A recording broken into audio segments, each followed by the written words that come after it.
Happy New Year! I hope you all had a good time bringing in the new year.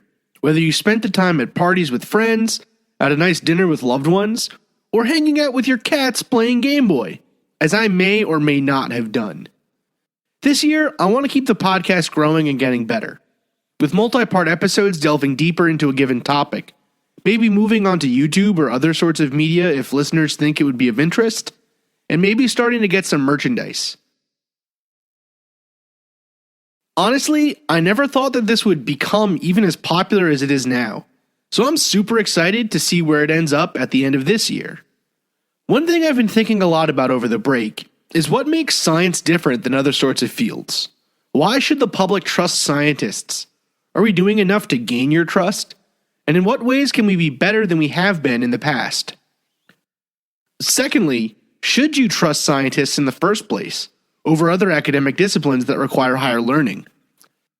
I've got sort of an interesting view on this one, especially considering my time in a field that doesn't get nearly enough credit as it should, philosophy, and my time in a field that seems to get just comically overcredited and fawned over, engineering. If someone were to say to you that based on their opinion as a philosopher, the merits of the metaphysical discussions provided in Zen Buddhism and the art of motorcycle maintenance are vastly overblown, you would probably roll your eyes. On the other hand, if a mechanical engineer told you that the design of a certain airplane was overdone and unnecessary for its performance, you might take their views more seriously. But in either case, the person giving their opinion are pretty much experts on the content and background of that particular piece of information, or at least that sector of knowledge. Maybe it's because we think of the humanities as frivolous, unconnected to the real work of engineering and science. Or maybe it's because the humanities are thought of as quite literally frivolous in the sense that they don't often translate to careers where people can make a lot of money, making degrees like English, philosophy, and the arts the realm of those who have had enough money and, family background to not worry about making too much once they leave. This is also related to a common fallacy a lot of people make, something that a lot would argue is a part of our upbringings as capitalist pigs. The idea that money makes one smarter than those without it is a particularly insidious and damaging argument, and one that often leads to pretty interesting consequences. We assume that people born into wealth must in some way have earned it, since there's no way that they could just be, lucky, right? On the other hand, those that might very well be genius-level intellects are regarded as silly or dumb because they chose to study history or art. Part of my hope with this show is that I could open up more dialogue with people who aren't in the field of science to how scientific history and progress actually happens, while at the same time maybe opening up some of my fellow scientists to the less quantifiable parts of life. At the same time, I wanted to look at that question I've asked myself since high school. Why is it that certain scientific facts are questioned by the public, while pseudoscience and misinformation is believed almost without hesitation? And one of the primary problems of this sort, at least where I grew up in Staten Island, was the belief that autism was caused by something that was not normally considered to be a standard sort of disease or, developmental delay cause. Whether it was smoking, the radiation from power lines, the chemical plants over in New Jersey, the type of foods that the parents ate, the age of the husband, the sorts of mental state of the mother, the medicine the mother took, it was always something besides bad luck or genetics. At the same time, others took to blaming things after birth on the cause of autism. The most famous version of this is that vaccines cause autism, but there were plenty of others, including the types of food the child was given to eat, breastfeeding versus not breastfeeding, parenting mistakes or a lack of discipline, lead paint or mercury from cheap housing, or even the trauma of 9/11. And there does seem to be a pretty high concentration of autistic peoples in the Staten Island area. As far as I could tell, everyone I knew growing up had someone in their extended family with autism or some other neurological disorder, including my own family. But these pseudo-beliefs around autism aren't the only strange or interesting medical tall tales out there. Cancer is another huge issue that comes up constantly on quack medical forums, with people believing things such as cancer being contagious, or becoming more virulent if bothered by standard medical intervention, or that cancer itself is a disease of the spirit versus one of the body. It gets even worse when looking at psychological problems, with diseases made up almost entirely online, including Morgellons, electromagnetic hypersensitivity, and others being used to explain issues such as obsessions, compulsions, or phobias coming up unexpectedly in someone's life. And don't even get me started on those that prey on these scared and misinformed people, selling them snake oils and fake cures, or claim to be able to rid them of their obvious case of demonic possession over the phone, or that they can feel reinvigorated and healthy again if they buy a supplement powder from their conspiracy website. This week we'll begin a series of episodes on fake diseases, snake oils, and common medical myths and misinformation. This episode will focus on the first basic part of this equation, the general lack of knowledge in the world about how science really happens, how clinical research occurs, and how it is that something goes from the lab to the medicine cabinet. I'm always surprised at how little the job of scientists really means to people. Like, what the hell does a scientist actually do in their day-to-day life? When I was a kid, I had no idea. I just knew that I wanted the sweet lab coat and goggles, and to be allowed to make stuff explode. And while I have achieved the goggles and coat, I've yet to find the mythical explosions and pizza party lab that I dreamed of. This episode will look into the mechanics of science, and then how it is that new scientific stuff gets out there to people. We'll look at a famous case of scientific fraud.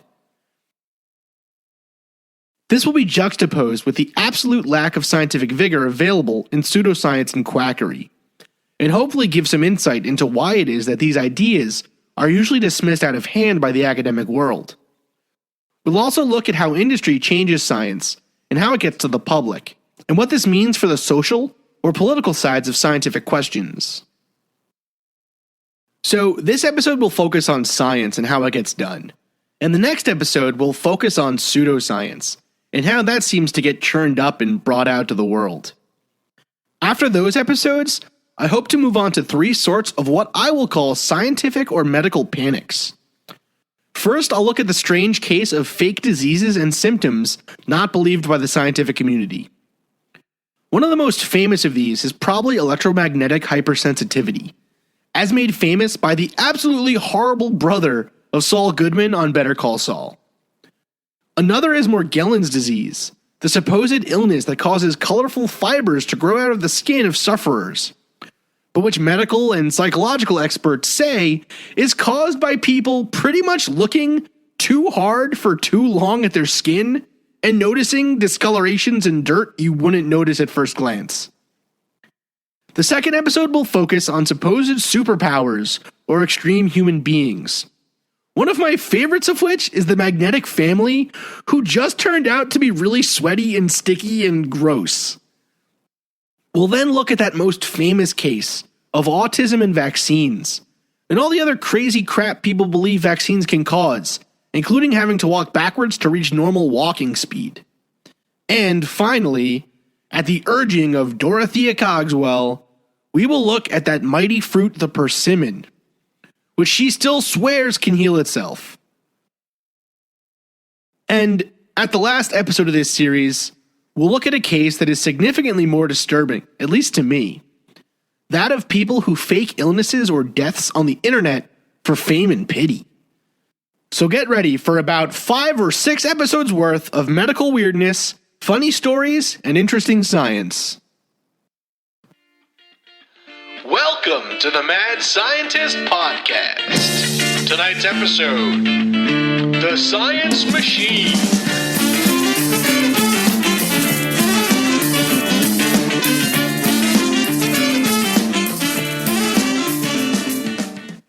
So, my mom, who is still absolutely riled up about my discussion of her persimmon magic, by the way, has no idea at all what I actually do at my job. She knows more than most, I guess, because we talk on the phone, And so she gets to hear all the weird problems I need to deal with. The emails, the drama, the writing and editing and editing and editing. And finally, the waiting to hear back from reviewers, and then the editing some more. When people ask her what her son does, she tells them I'm a chemical engineer, which is true, but usually very unhelpful to most people. So then she tells them I do something with capturing carbon dioxide from the environment, which is closer to the truth, but far away from what I actually do. And I bet this is the same issue a lot of people in the hard sciences get into. I just tell people I'm a chemist, and that usually gives them the cool idea that I mix around chemicals and test pH and make foamy vapors and all kinds of awesome things. But in reality, like 90% of my job is writing up reports, either to be published in journals, hopefully, or to be read by my advisor or students after me, so they can replicate what I've actually done in the lab. Science and being a scientist really starts with graduate school, which is where I am now. In graduate school, you're basically an apprentice, working under some professor who is the top in their respective field of inquiry. So I went into graduate school for chemical engineering, and am working in a lab that specializes in the creation of nanomaterials for environmental cleanup, which is the fancy way of saying I make expensive sponges. As a graduate student, your job is to do research on a given topic, but also to report on that research so that other people know what you're working on. One of my professors used to say that science is worthless if you don't tell people about it, which is where a lot of the wonkiness of science comes into play. So as a scientist or graduate student or engineer in a lab, your job is maybe 25% research and 75% reporting on that research effectively, either in presenting your work to peers at meetings, going to professional conferences where scientists all get together to eat free food and talk about their work, or by submitting articles to peer-reviewed journals. Peer-reviewed journals are the lifeblood of the scientific community. This is where all science gets read, vetted, and put out into the general public. Peer-reviewed means that the article you submit has to go through numerous checks, edits, and standardizations before it actually gets accepted for publication. So for example, if you wanted to publish a paper on some topic, you would first find a journal that deals with that topic, or at least has published on something similar to it in the past. So let's say we're researching the bird songs of the Amazon. We would first find a journal that deals with birds, or bird songs, or the Amazon forest potentially, and decide to submit to it. We would then take all the data we've collected and present it in a paper, and submit that paper draft of our report to the journal editors. The editors usually have some quick check method to make sure the paper is within the scope of the journal, or fits all the specific guidelines such as word count and other stuff. The paper is then sent to a board of experts in that particular field. So in our case, it gets sent to a board of the top experts in the Amazonian songbird and their singing, or the Amazon ecosystem, or specialists in other sorts of bird songs, that kind of thing. Then, depending on the quality of the paper and how the review board says that paper is, the editor will then accept it or deny it. Usually the review boards are brutal with their edits and comments, and they should be, right? They're trying to test the merits of the work, make sure that the science inside of it is good, and that all the different errors or mistakes someone may have made or could have made are pointed out so they aren't publishing something that's false. Although knowing that still doesn't take the sting away from the bad paper reviews you may get as a person doing research. In a perfect world then, the pipeline of science would go something like this. You think of an idea and some way to test the variables around that idea, and then you run the experiments. You then submit those results in a paper to a journal. The journal editors and review board read the paper, and if it looks correct and the science is sound, it's accepted with or without revisions. If there is a mistake, or some egregious error that the author didn't see at first, it's denied. The result of the work is then sent to the public through the journal's publication, either online or in print, and then the news and other scientists can discuss the work and its merits. But in the ever-prophetic words of Ronald Mack McDonald from It's Always Sunny in Philadelphia, Quote, "Science is a liar sometimes." End quote. If you've been on Reddit, I'm sure you've seen front page articles where they talk about a new miracle cure for cancer, or an AIDS vaccine that finally works, or solar powered airplanes, or teleportation at the molecular scale. But if you also live in the same universe that I do, you'll notice that we still don't have any of those things. So what gives, Reddit? Well, the issue is that this scientific news is going through a filter. A sensationalized filter, in fact. Usually through the public relations wing of some university, company, or just a newspaper. When you make a big discovery, usually the first thing you do is protect it somehow, either with an invention disclosure or a patent, or a publication. But once it's accepted for publication, the next step is usually to start telling people about it. That used to mean telling people at conferences. But in the modern age of the internet and the hyper-competitiveness of universities, that now means putting out press releases about some discovery and its miraculous potentials. And this usually happens without the very detailed specifics that often go into a particular scientific test, at least not in the headline anyways. So a clinical trial that cures 50% of mice of a specific strain of breast cancer becomes a miracle cure.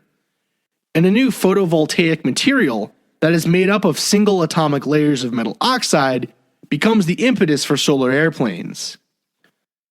What they don't put in this article is that something at the lab scale usually takes at least 5 years to get to market.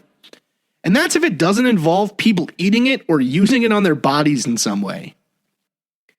Scaling up scientific discoveries from laboratory scales, where maybe you're making a few grams of material, or testing 100 different samples, to industrial scale, where you're making hundreds of kilograms and thousands of different samples for testing, takes time, money, and a lot of difficult science. In fact, that's kind of the one thing chemical engineers have over other engineers or science majors. That ability to scale up using mathematical formalisms to get close to the same system as you had at the bench. Well, that, and super good-looking podcasters, of course. All you need to do to see this in the world is look at the Google News sections for any scientific topic. Let's take cancer cure, for example. One of the top hits is from the International Business Times. And the headline is, quote, "Cure for cancer found? Brain tumors disappear in patient receiving CAR T-cell therapy." End quote.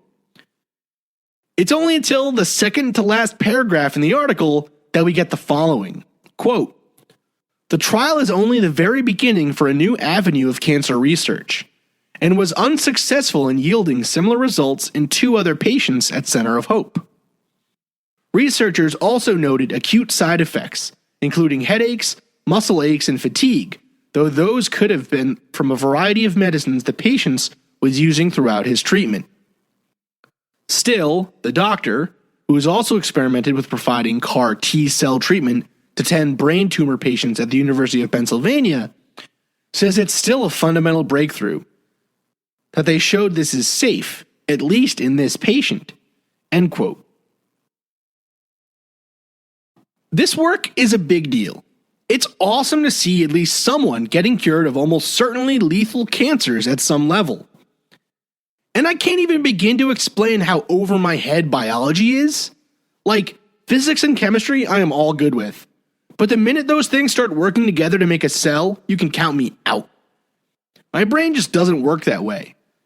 But even I can see that to call this a possible cancer cure is extremely premature. First off, it would only cure this specific sort of brain tumor. Secondly, it's only worked successfully for a single person to date, making the scaling up of this technology difficult to predict at best. Another issue for science and how it gets out to the real world is how the hell do you pay for it? Science doesn't happen in a perfect world, of course. And the true mover of scientific progress is that mover of all things, money. So the bigger deal your work looks like, the bigger chance there is that you'll be able to pay to continue it somehow. Funding for science usually comes primarily from governments, who hope to spur advancement in their country for the economic and morale benefits it can provide. At least, that's the idea, until the Zodiac Killer comes along and shuts down the government for a few months. When Ted Cruz helped shut down government funding in the US for those few months in 2013, labs closed their doors at facilities throughout Boston, where I was living at the time. It was crazy. Friends who were working on cancer cures or genetic disorders or all kinds of amazing, important science couldn't go into work because some weirdo from Texas had a hard-on for shutting down Obamacare. Needless to say, screw Ted Cruz. Besides government, you have industry, of course, which pays for science through their own labs or working in tandem with scientists at universities. Although this sort of work usually only makes it out into the world if it's profitable in some way. For example, it's unlikely that an oil company will want to research the mating habits of freshwater fish in the rivers of Montana, but they may want to research how to capture sulfur dioxide from exhaust gas. This of course brings up another one of those boogeymen of the modern age, the evil corporation who is destroying the planet for their own gain. That's a topic for another episode on its own, especially since so many industries or companies have just vastly different takes on that issue, with some seemingly being actually megalomaniacal and others just sort of getting thrown into the pot with all the others. But to take one argument of this sort, I always hear, and at least sort of question it. I seem to see online that the idea that the pharmaceutical companies would never cure cancer because it just isn't profitable. And that argument always sort of gets to me. Number one, I know a lot of people in the pharmaceutical industry, and I can promise you that they would love to cure cancer. But besides that, economically, the argument just doesn't make any sense. Of the top 12 drugs sold in 2015, only 4 are cancer drugs, those being for metastatic cancers, breast cancer, leukemia, and multiple myeloma. The top 4 drugs are for arthritis, hepatitis C, arthritis again, and Crohn's disease. If we look at other lists, the top 50 sellers in the pharmaceutical industry are usually some combination of diabetes, erectile dysfunction, depression, and heart or cholesterol medications. So, if I was an evil genius trying to make money off the sickness of the world, I'd make sure to keep everyone cancer-free long enough that they could get diabetes and erectile dysfunction. Finally, in this mix of funding, you have angel investors or benefactors who are trying to do some good in the world, or who are trying to make some money off of new technologies. Bill Gates is the perfect example of this, someone who puts a lot of money into causes that are not particularly strong sellers at the marketplace, such as malarial disease cures.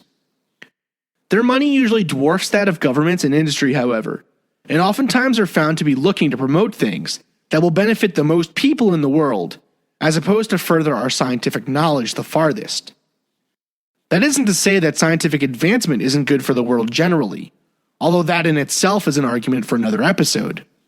But rather, it's unlikely the Bill and Melinda Gates Foundation will fund research into the crystallization of rare metallic alloys when there are thousands of dying from diarrhea or malaria every month.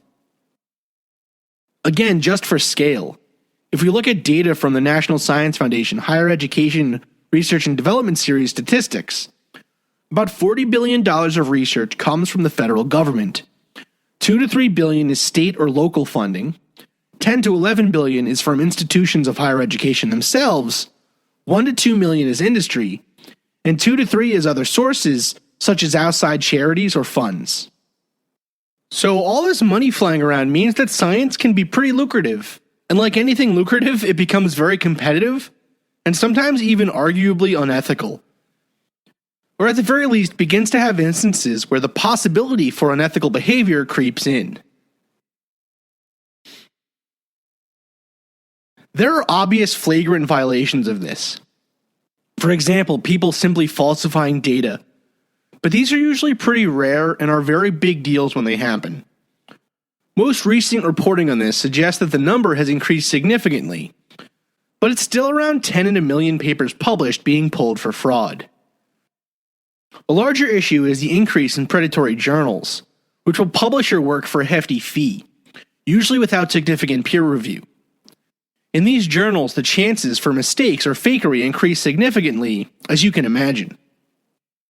Other problems include the inability to replicate data or scale it up once it's made it to a journal.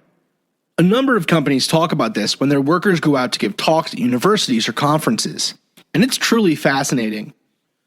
One striking example is that of the former head of cancer research at Amgen, C. Glenn Begley, who had his team at his new company, Tetralogic, attempt to replicate 53 of the landmark papers in cancer research to this point in time.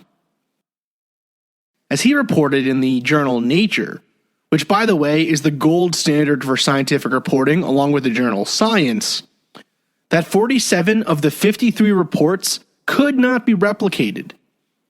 A quote from an article about this in Reuters is as follows, quote, "The failure to win the war on cancer has been blamed on many factors, from the use of mouse models that are irrelevant to human cancers to risk-averse funding agencies. But recently, a new culprit has emerged. Too many basic scientific discoveries, done in animals or cells growing in lab dishes and meant to show the way to a new drug, are wrong." Begley's experience echoes a report from scientists at Bayer AG last year. Neither group of researchers alleges fraud, nor would they identify the research they had tried to replicate. But they and others fear the phenomena is the product of a skewed system of incentives that has academics cutting corners to further their careers.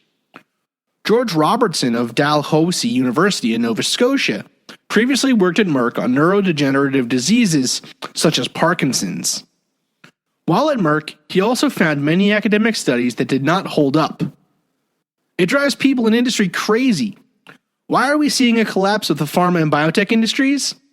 One possibility is that academia is not providing accurate findings, he said. End quote.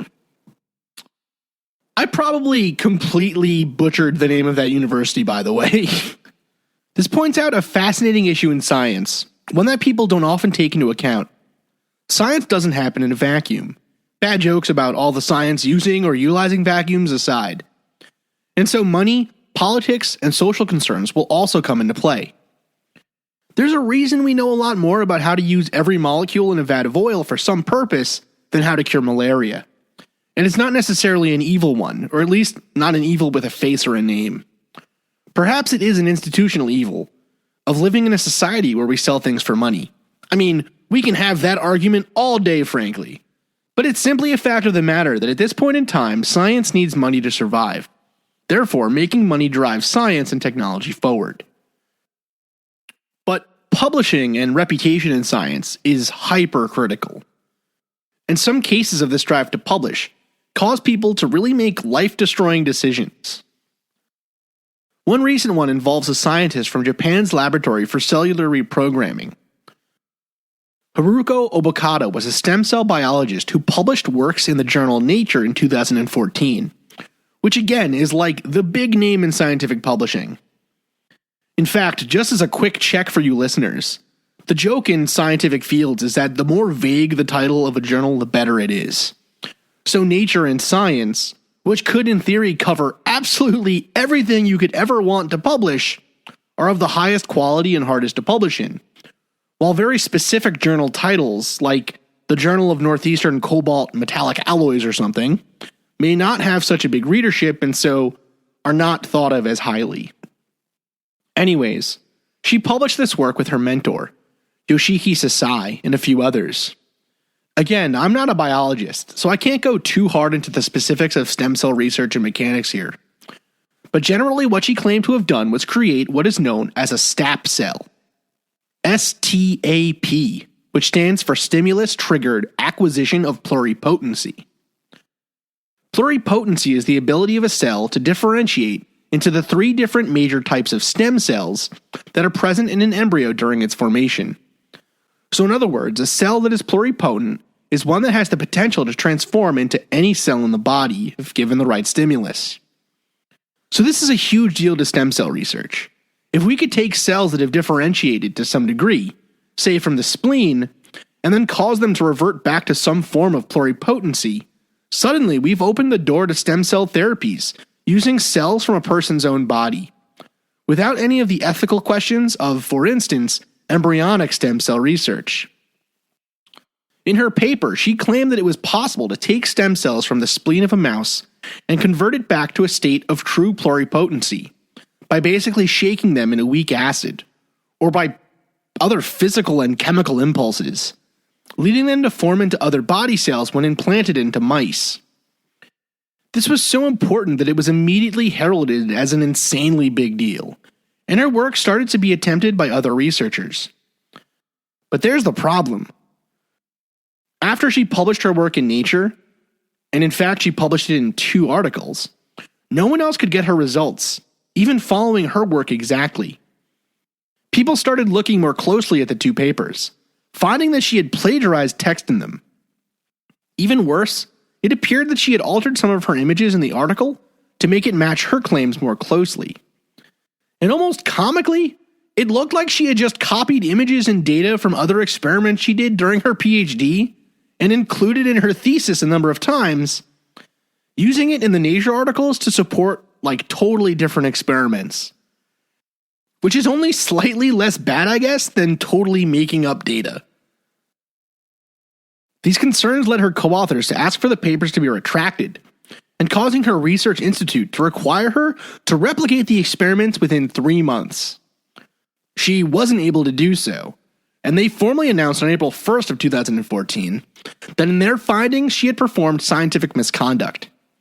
In their conclusions to the report, they said, quote, "In manipulating the image data of 2 different gels and using data from 2 different experiments, Dr. Obokata acted in a manner that can by no means be permitted. This cannot be explained solely by her immaturity as a researcher. Given the poor quality of her laboratory notes, it has become clearly evident that it will be extremely difficult for anyone else to accurately trace or understand her experiments, and this, too, is considered a serious obstacle to healthy information exchange. Dr. Obokata's actions and sloppy data management lead us to the conclusion that she sorely lacks not only a sense of research ethics, but also integrity and humility as a scientific researcher." End quote. Damn, that is a strongly worded conclusion. After this, her articles were retracted in June of 2014 with her permission. Her mentor, Dr. Yoshiki Sasai, committed suicide in August of 2014. After a period in July where Obokata and the team attempted to verify her work again at the Riken Institute where she was working. Dr. Sasai had been cleared for misconduct, but his reputation and career was likely ruined after this event.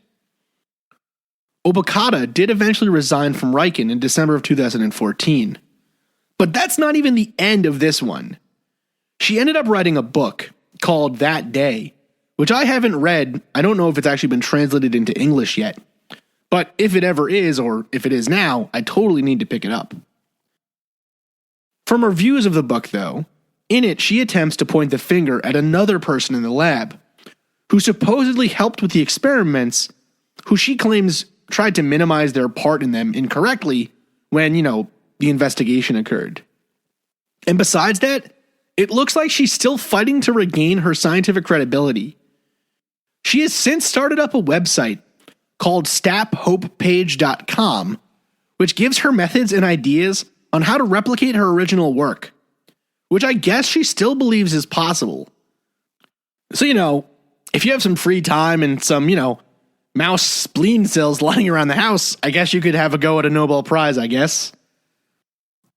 So, why did people buy this crazy story, this, wonderful claim that was almost too good to be true? Well, that ended up being too good to be true in the first place. From an article on this very question in Nature, we have the following quote, which I think is quite informative. Quote, "For many stem cell researchers, the most shocking part of the STAP controversy was the involvement of Niwa, Sasai, and Wakayama in such troubled work." And as an aside here, those were her co-authors who had been working in this field forever. So continuing the quote, "Co-authors of a paper like that should have been certain that they can reproduce results independently, and in this case they should share responsibility," says Davor Solter, a developmental and stem cell biologist at the Institute of Medical Biology in Singapore.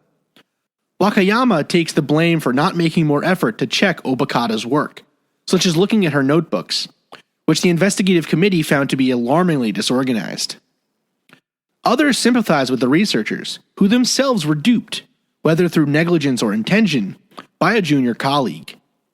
There has to be control, but also trust in science, otherwise the system breaks down completely, says Maria Lepton, a molecular biologist and director of EMBO. I cannot watch over every step while they are pipetting. That's not the point.